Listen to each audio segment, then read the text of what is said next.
A developing story. A man was fatally shot by police early this morning after officers responded to reports of an armed person in Crown Heights, Brooklyn. That's where CBS 2's Natalie Duddridge is live with the details. Natalie.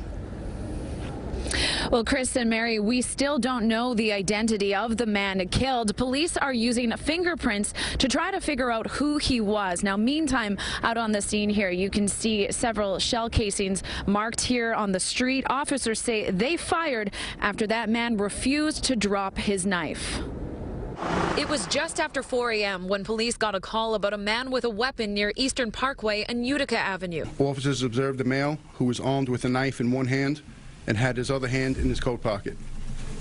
Officers gave numerous verbal commands for the male to drop the knife and showed him his hands. The man refused and ran into the Utica Avenue subway station. Officers followed him and say they continued to tell him to drop the knife. It was at this point that two officers each deployed their tasers, striking the male with no effect. The man ran back out of the train station to Eastern Parkway and police followed. The male began to advance towards the officers and then suddenly charged at them with the knife.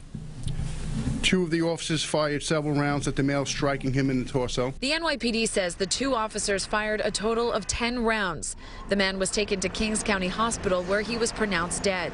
This kitchen knife was recovered at the scene. I mean, that's a tough situation to be in, honestly. I mean, it's a tough job. Protect yourself at all costs, but it's kind of sad he had to, pass. I have officers in my family, and they're human.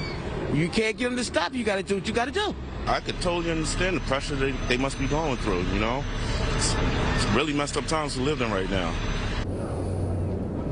Now back out here live, Eastern Parkway remains closed at Utica. This incident was captured on body cam, which is now being reviewed. As for those officers, none of them were injured, but they were still taken to a local hospital to be evaluated. We're live in Crown Heights, Brooklyn. Natalie Duddridge, CBS 2 News. Natalie, thank you.